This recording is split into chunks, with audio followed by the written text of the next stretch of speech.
Hey, happy Thursday. Hope it's a good one for you. Hope it's a blessing to everyone. We had a little rain down this way, and that's always a good thing in the middle of August to have some rain come your way and to kind of bless things as we go along. Anyway, I hope it's a great day for you and that you're having a wonderful, wonderful time, whatever you're doing.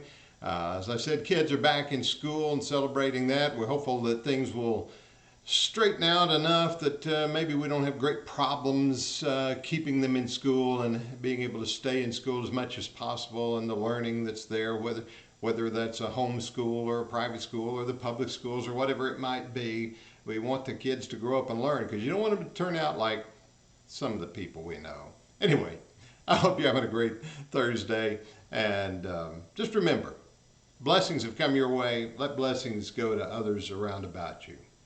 Hey, I picked up oh, no, wait a minute. Let me back up just a minute. Come on into my little world for a moment. I picked up an old Reader's Digest. That's what I started to say a few moments ago. I picked up an old Reader's Digest the other day from February of 1988.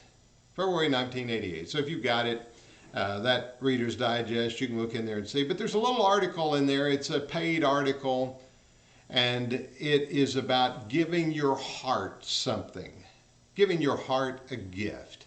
And I thought, well, that should be interesting. And I picked up on it pretty quick, and then I realized who put it out there, and I knew what it was. It was put out by the Bayer Company in 1988. And it was talking about benefit and blessing to your heart that aspirin would bring. You know, when I was a child and growing up, and I can remember that far back, when I was a child and growing up, the main pain remedy that we had, over the counter that is, the main pain remedy that we had in the over the counter variety was just simply aspirin. And my mother wouldn't buy the children's aspirin with a flavoring in it. She always just bought the old hard, bitter aspirin, not even the coated ones. I don't know they had those then, maybe they did. And all, and if it felt like it was too much aspirin, she'd take a knife and cut it in two and give you half an aspirin, and the thing would powder in your mouth. And you hated them, but it was the pain reliever. And it did help bring down fevers, help pain relief, and so on. And just such a simple thing. And I never really thought much about it. It was just always around.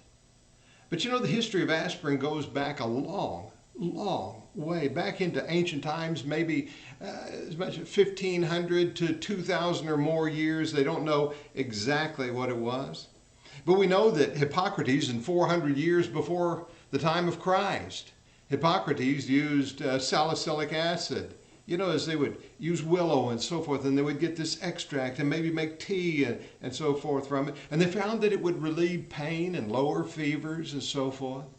But it really wasn't until the late 1800s that we began to recognize the value that was there. And though it had been used for all those years, we finally began to realize it could be manufactured. And it could be buffered, or it could be softened a little bit, its effects, and it would be mixed. And ultimately it came down to, now, I'll probably say it right, say it wrong, but acetyl salicylic acid. Acetyl salicylic acid. If I didn't get that right, I'm sorry, I'm not a pharmacist. Anyway, but bringing it together, it's softened and people could take it. And so for many, many years, it was the main pain remedy that people would have. Sometimes they would take it in powdered form. You remember the powders that were advertised and so forth. And so many of the pain relievers that were advertised under other names in magazines and ultimately on television and so forth and radio were basically aspirin. And you take an aspirin. And I can remember my mother, as I said, coming in and saying, well, let me give you an aspirin. Let me give you half an aspirin. And then it's got to be a bigger, let me give you a couple of aspirin. Please take these. I know in more recent years we've had so many other over-the-counter pain relievers and so forth that aspirin has fallen out of favor, maybe with some problems. But in 1988, in that advertisement, it pointed out the benefit to your heart. I didn't even realize back then that they were well aware of that. That the blood thinning properties that were in aspirin you could take, and it would help prevent further heart attacks if you've had one, and others, and so forth. And there are several of those things that were in there. And I thought, here it is, something that's been around since ancient days. We come in and we realize in the 20th century and now into the 21st century, well into the 21st century, the benefits that it has for so many things. Do you ever think how long it takes us to realize the great value of something? Yes, we used it all along, but then somewhere along the line we say, you know, this is pretty simple and it has great value. We think that we have to come up with something new, something better, something that's more technological or something that is more studied or something. But here it's been around from the ancient of days, and there it is. And all the time, people have been getting the benefit from it. Are there some problems? Sure.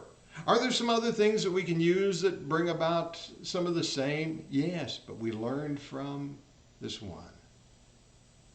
And none of them can claim the history that's there.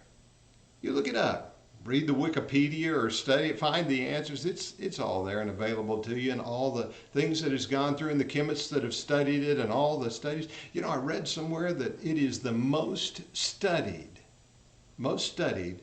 item like that, the most studied remedy like that, and that at least 600, I think it was, and maybe I've got that number wrong, but at least 600 studies are made of it every year still. Isn't that something? Of aspirin. And it still stands up. Yeah. You can still go to your drugstore. You can still go to the Walmart. You can still buy a bottle of aspirin. You can keep it in your cabinet. And then when you've got that headache or you've got that pain, if you're not somebody that has some other strong health difficulty, you can take a couple of the aspirin, maybe a little caffeine to go with it. Did I say that out loud? And pretty soon you find you got some relief. That's pretty common. Pretty common. I know some of you got other things and other remedies and so forth, and I'm not a doctor, and the doctors will tell you what to take and so forth, and so listen to their advice. But isn't it nice to know that that which has been around from the ancient of days is still here and still relieving pain? Made me think about something that you find in the 11th chapter of Matthew. As you get down to the you read past the 20th verse down to the 28th verse, and you find that Jesus said, "Come to me, you who labor and are heavy laden." What does he say? "And I will give you rest. Take my yoke upon you and learn of me. For I am gentle and lowly in heart. You will find rest to your souls." I thought about hearing those words so long ago, and people are looking for answers, looking for problem solving, looking for somebody to lift their burden, looking for somebody that's got the remedy, got the relief that they're looking for. And Jesus said, "Just come to me. Just come to me." 2,000 years ago, just come to me and I'll help you. I've got the answers that you need. And it's something, it may not go back as far as aspirin in that sense, in looking at his words, but it's always been that's the place to go. And he offers the opportunity, if you would come here. I've got the relief you need for life. And it's still the same. It's still in the medicine cabinet. The opportunity is still there. And it still brings the same relief that it did 2,000 years ago. That may be a little more pointed than I sometimes get in this, but I couldn't help thinking about it when I read that little article about aspirin in your heart and the benefit to it. And I got to thinking, you know, aspirin's been around a long time, and when I looked, it was longer than I thought. And the Lord's message has been there, and it's still there. And when you look to him, you come to him. You find that relief. Isn't that a blessing? And isn't it simple? Hey, I'm glad you're with me today. I hope it's an encouragement to you, and I hope it's a blessing to your life, that you can be a blessing to others as well. You know, we're going to share some more down the road, but again, I just want you to know I'm glad you took a moment to share these thoughts with me for whatever they're worth. I'm glad that you were here, and we'll look for some more things a little further down the road.